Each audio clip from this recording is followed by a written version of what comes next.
हो ठीक है। Hello, hello everyone, welcome to Tachyon. और आज हम लोग सीखने जा रहे हैं बहुत ही इम्पोर्टेंट टॉपिक। और बहुत ही इम्पोर्टेंट टॉपिक जानने से पहले हमें ये जानना ज़रूरी है कि हम कौन से ब्रांच से डील कर रहे हैं। तो अभी हम लोग कौन से सब्जेक्ट पे बात करने वाले हैं? हम लोग फिजिक्स पे बात करने वाले हैं। और फिजिक्स में अगर आप ध्यान से देखें तो फिजिक्स में बहुत ही इम्पोर्टेंट पार्ट होता है एक मैकेनिक्स।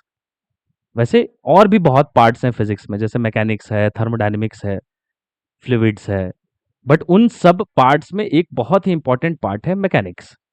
और अगर हम कहेंगे जैसे कि आपको अगर इंग्लिश लिटरेचर सीखना है तो आपको अल्फ़ाबेट्स आने चाहिए, जैसे A B C D E F G H, ये सब आना चाहिए। उसी तरीके से अगर आपको मैकेनिक्स सीखना है तो मैकेनिक्स की भाषा आनी चाहिए। मैकेनिक्स की भाषा क्या है? मैकेनिक्स की भाषा मैथमेटिक्स है ऑब्वियसली। बट मैथमेटिक्स में भी मेजॉरिटी, अगर आप मैकेनिक्स में सीखना चाहते हैं सब कुछ, तो उसकी इंपॉर्टेंट भाषा मैथमेटिक्स में एक चैप्टर है जिसको बोलते हैं वेक्टर्स। तो मैं तो ये कहता हूँ बच्चों को हमेशा कि बेटा, if you want to understand mechanics, if you want to understand mechanics, then you have to understand what, you have to understand maths. मैं तो हमेशा बच्चों से ये कहता हूँ दैट अगर आपको मैकेनिक्स सीखनी है तो आपको क्या आना चाहिए? आपको मैथ्स आना चाहिए। अच्छा, फिर बच्चा पूछता है, सर मैं तो नीट वाला हूँ, मुझे मैथ्स कैसे आए? तो मैथ्स में भी ऐसा नहीं कि सब कुछ आना चाहिए।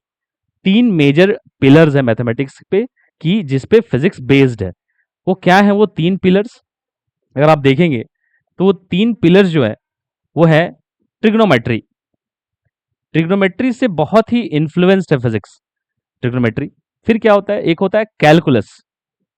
Calculus is also very important part of mathematics which is used in physics. और एक होता है वेक्टर।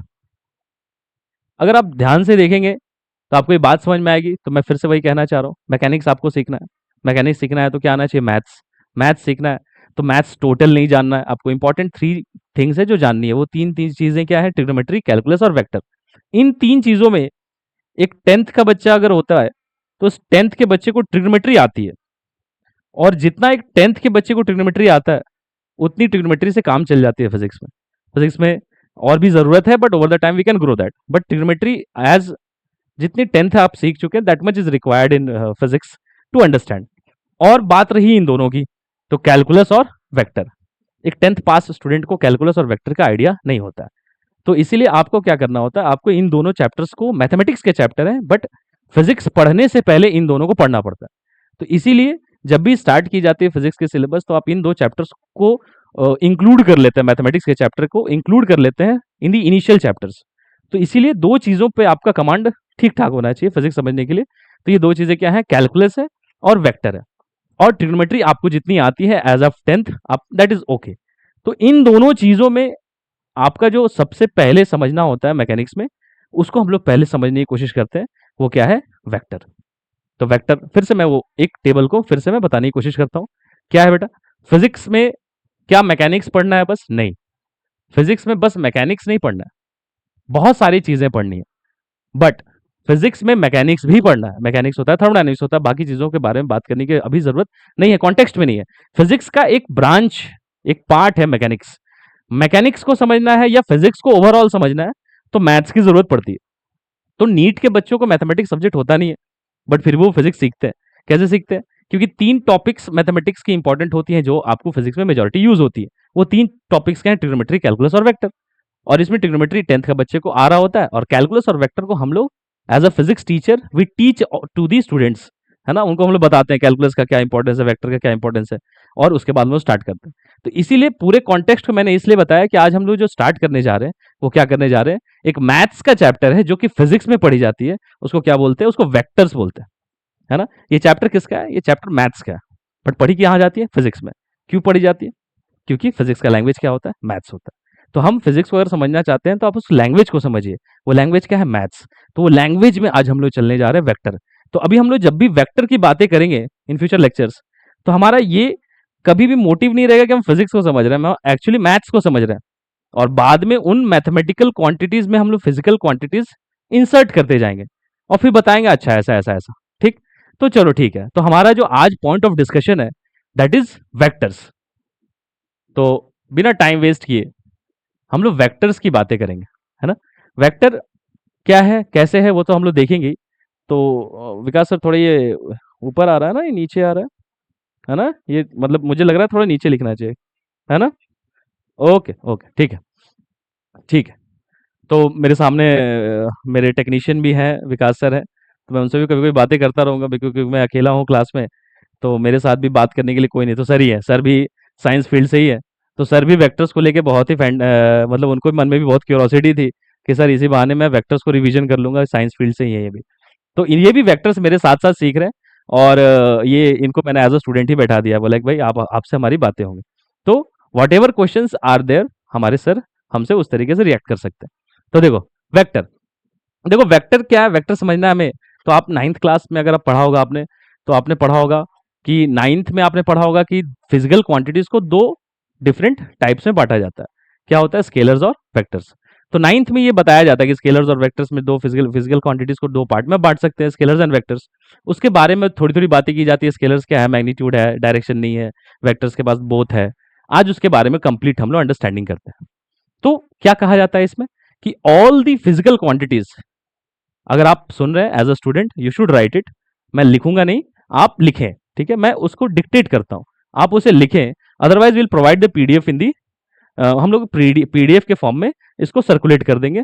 मैं बोर्ड पे स्पेस नहीं लेना चाहता, ठीक है ना? मैं चाहता हूं कि मेरे बोर्ड पे जो भी लिखा जाए वो मैथमेटिक्स हो, जो भी मैं फिजिक्स होगी मैं मुंह से बोल दूंगा। तो फिजिक्स को आप हमेशा क्या करें, कॉपी में नोट करें, जो भी मैं बोलता हूं उसको नोट कर लिया करें, पॉज कर लिया करें, ठीक है ना? तो चलो, क्या मैं कह रहा हूं, देखो, तुम्हें क्या क्या ऑल दी फिजिकल क्वांटिटीज क्या है सर? Whatever things we study in physics are physical quantities. जो भी फिजिक्स में हम चीजों को पढ़ते हैं, mass, length, time, velocity, force, ये सब क्या है? ये सब फिजिकल क्वांटिटीज तो है। तो ऐसे कहते हैं जैसे all physical quantities are divided into two types, that is scalars and vectors, and out of those two physical quantities, means those two varieties of physical quantities, scalars and vectors, एक और भी होता है, उसको बोलते हैं टेंसर। बट टेंसर आपके context में अभी फिलहाल नहीं है, बट ओवर द टाइम मुझे टाइम मिलेगा तो मैं उस पर भी बात करूंगा कि टेंसर का क्या मतलब होता है। आपके 11th 12th में भी एक दो एग्जाम्पल्स हैं टेंसर के। तो हम लोग अभी मेजोरिटी डिस्कस करेंगे अबाउट स्केलर्स एंड वेक्टर्स। तो जैसे सबसे पहले मैंने क्या बोला, फिर से मैं रिपीट करता हूं, all physical quantities are divided into two types, scalars and vectors. तो उसमें सबसे पहला चीज क्या हुआ आपको समझने के लिए, वो सबसे पहली चीज जो आपको समझनी है वो क्या है? स्केलर्स। स्केलर्स क्या है? देखो, फिजिकल क्वांटिटीज स्केलर्स कब कहलाता है? जब उसके पास क्या होता है? मैग्नीट्यूड होता है और डायरेक्शन नहीं होता। तो इसमें क्या होता है, अगर आप ध्यान से देखिए तो मैं ऐसे कह सकता हूं कि it has magnitude, but no direction. क्या मतलब है इसका? इसका मतलब जानना बहुत जरूरी है। मैग्नीट्यूड है बट डायरेक्शन नहीं है। मैं हमेशा अपने स्टूडेंट्स को दो एग्जांपल्स देता हूं स्केलर्स का, और बाकी एग्जांपल्स के बारे में तुम चिंता मत करो। बुक में बहुत सारे एग्जांपल्स स्केलर्स के दिए रहेंगे, बट उनको आप एज अ फिजिकल क्वांटिटीज मत ट्रीट किया, अगर आप उसको सीरियसली ना ले। आप दो एग्जांपल से समझ सकते हैं स्केलर्स को। सबसे बेस्ट एग्जांपल है स्केलर समझने के लिए, दो एग्जांपल्स है, वो मास और टाइम। जैसे मैं बोलूंगा कि ऐसे सोचते हैं, जैसे एक एग्जांपल लेते हैं कि स्टडी करते हैं, like I tell to my students कि I walk I walk towards east, I took means that, हाँ, ऐसे लिखेंगे। जैसे हम लोग ऐसा लिखेंगे, मान लो कि a person walk towards east for 2 second. What I am saying is a person walks towards east for 2 second, and if I say a person walks towards towards west for 2 second. तो अगर मैं बोलूं कि ये 2 second जो east में है और ये जो 2 सेकंड वेस्ट में है, क्या इन 2 सेकंड में कोई डिफरेंस है? बिल्कुल नहीं। आप ईस्ट की तरफ अगर 2 सेकंड चले, चाहे वेस्ट की तरफ 2 सेकंड चले, 2 सेकंड का डायरेक्शन से कोई भी रिलेशन नहीं है।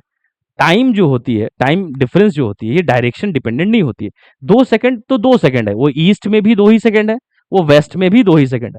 सो अगर मैं बोलता हूं कि time taken by a person to move towards east is 2 second, ऐसा कुछ लगा, तो time is a very hardcore scalar quantity. अब उसी तरीके से मैं बोलूंगा मास। मास क्या होता है? जैसे केजीज में आता है, my mass is 50 kg towards east direction. That doesn't make any sense. क्या कहेंगे हम लोग अगर बोलूंगा my mass is 50 kg towards east direction and it doesn't make any sense? मतलब दैट सिंपली मीन्स कि आप मास को समझ सकते हैं कि उसमें जब भी मैं डायरेक्शन को अटैच कर रहा हूं उसमें कोई सेंस नहीं बनेगा। My mass is 100 kg towards north direction. अरे 100 kg is constant for all the direction whether you are towards east, west, north, south. तो आपकी मास जो है वो तो डायरेक्शन स्पेसिफिक है ही नहीं। तो मास और time is the best example of scalars. उसमें बस क्या इंपॉर्टेंट होता है, मैग्नीट्यूड, डायरेक्शन का कोई मतलब नहीं होता। जैसे तो हमने क्या बोला, मैग्नीट्यूड एंड डायरेक्शन इस तरीके से। तो सबसे बेस्ट एग्जांपल मैंने क्या दिया इसमें, एग्जाम्पल हमेशा याद रखना एज अ 11th और basic student you should understand that don't worry about all the examples present in the market, just worry about any two examples which you already know like mass and time. आप time को बहुत easily, जैसे बोलो the time right now, currently I'm recording at 1:25 or 1:30, 1:25, so 1:25 p.m. towards east and 1:25 p.m. towards west, it's 1:25 in all the direction, so it doesn't make any sense, है ना। so the difference in time is also not important, मतलब अगर आप 2 second east में चले, west में चले, it doesn't make any sense. तो time is a scalar quantity. Mass के बारे में आप इस तरीके से जानते हैं। तो ये स्केलर्स हैं। हालांकि पॉइंट ऑफ डिस्कशन तो स्केलर था ही नहीं।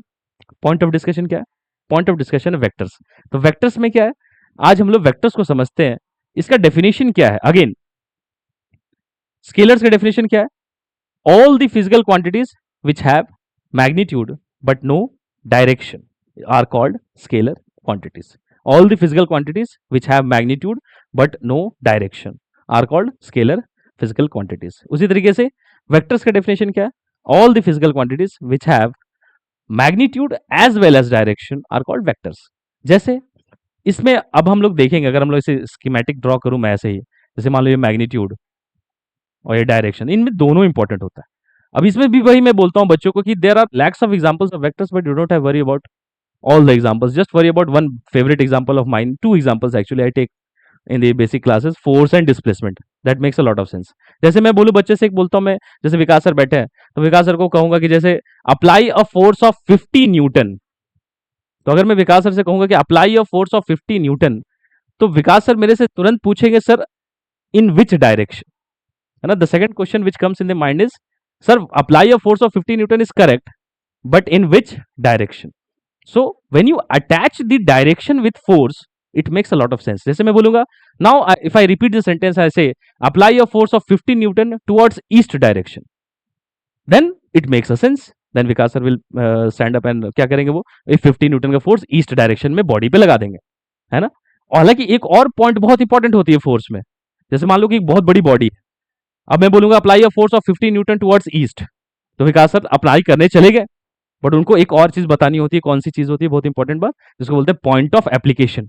तो तीन चीजें टेक्निकली बहुत इंपॉर्टेंट होती है फोर्स लिखते वक्त। क्या होता है वो, पॉइंट ऑफ एप्लीकेशन, मैग्नीट्यूड और डायरेक्शन। बट हम अभी फिलहाल जो भी बॉडीज की बात करेंगे वो, चलो हम लोग पॉइंट मासेस की बात करते हैं। तो इस तरीके से हम देखेंगे कि फोर्स क्या है, एक ऐसा फिजिकल क्वांटिटी है जिसमें आप अगर मैग्नीट्यूड बस बोल दे और डायरेक्शन को ना बोले तो सेंटेंस अपने आप एक इनकरेक्ट सेंटेंस साउंड करता है। जैसे मैं फिर से वही कहता हूँ, apply a force of 100 Newton and if I don't mention about any direction, तो क्या होगा, वो सेंटेंस अजीब सा लगेगा, साउंड अच्छा नहीं करेगा। तो ऐसे समझ में आ जाता है कि वो फोर्स एक वेक्टर क्वांटिटी रही होगी, डायरेक्शन के साथ बड़ा अच्छा साउंड करता है, apply a force of some newton within some direction, ठीक। अच्छा, अगर मैं विकास सर को एक और बात बोलूं, sir apply a force in east direction, then also this statement is incomplete. Why? Because the thing which is missing is the magnitude. तो ये पूछेंगे ना सर कि सर कितना मैग्नीट्यूड का, 40 न्यूटन का, 50 न्यूटन का, 60 न्यूटन का। तो बस डायरेक्शन बता देने से भी काम नहीं चलेगा, बस मैग्नीट्यूड बता देने से भी काम नहीं चलेगा, आपको दोनों बताना पड़ेगा। इसीलिए फोर्स एक बहुत ही बेहतरीन एग्जांपल है टू अंडरस्टैंड वेक्टर्स। आप और कुछ के बारे में ना सोचे, बहुत होते हैं, मैं भी लिख सकता हूँ hundreds of examples of vectors, but वो तुम्हारे लाइफ में कोई रेलेवेंस नहीं है अभी, वो समय के साथ आप उसको समझ जाएंगे, ठीक। अच्छा, तो फोर्स, एक और होता है डिस्प्लेसमेंट, होता है बड़ा प्यारा सा होता है डिस्प्लेसमेंट। जैसे मैं बोलूंगा कि विकास सर से मैं कहूंगा कि sir displace yourself by, displace your body by 5 metre, then a sensible person must ask that in which direction. Sir you are asking me to displace my body by 5 meter, I can displace my body by 5 meter in any direction in 3 dimension space, in 2 dimension also if I can say। तो किधर जाऊं मैं, कहां जाऊं, तो वैसे ही क्या होता है, अब मैं बोलूंगा विकास सर को, बोलूंगा sir displace your body by 5 metre in east direction, then that make a lot of sense. तो आपको समझ में आता है कि अच्छा ऐसी बात है, वाह। तो displace body by 5 metre in east direction, तो मैग्नीट्यूड के साथ डायरेक्शन जब चिपक रहा है तो बड़ा अच्छा सेंस बनता है, वहां पे बड़ा प्यार आता है, उस पर देखकर अच्छा लगता है वो, ठीक है, सुनकर भी अच्छा लगेगा। अब जैसे मैं सर से फिर से वही कहूंगा, displace your body in west direction, so he will keep on displacing the body till infinity. क्योंकि मैंने अभी मैग्नीट्यूड उसे बताया नहीं। तो वो एक क्वेश्चन उसमें फिर से जनरेट होता है क्या, कि how what magnitude you are expecting. ठीक, तो बस डायरेक्शन बता देने से भी काम नहीं चलेगा, बस मैग्नीट्यूड बताने से भी काम नहीं चलेगा। तो इसीलिए आप देखेंगे तो बेहतरीन एग्जांपल्स होते हैं फोर्स और डिस्प्लेसमेंट किसके, वेक्टर्स के। और भी एग्जांपल्स होते हैं बट आपको उसके बारे में ज्यादा सोचने की जरूरत नहीं है फिलहाल। समझने के लिए मैं फिर से रिकैप करता हूँ again what ever I have told you. मैंने अभी तक क्या कहा, आप क्या पढ़ रहे हैं, सबसे सिंपल भाषा में कहे तो आप पढ़ाई कर रहे हैं। पढ़ाई में भी कौन सी चीज पढ़ रहे हैं, साइंस पढ़ रहे हैं। साइंस में क्या कर रहे हैं, फिजिक्स कर रहे हैं। फिजिक्स में क्या कर रहे हैं, मैकेनिक्स कर रहे हैं। मैकेनिक्स में क्या कर रहे हैं, वेक्टर्स कर रहे हैं। वेक्टर्स क्यों कर रहे हैं, क्योंकि वेक्टर्स एक लैंग्वेज है जिसको जरूरत पड़ती है एक स्टूडेंट को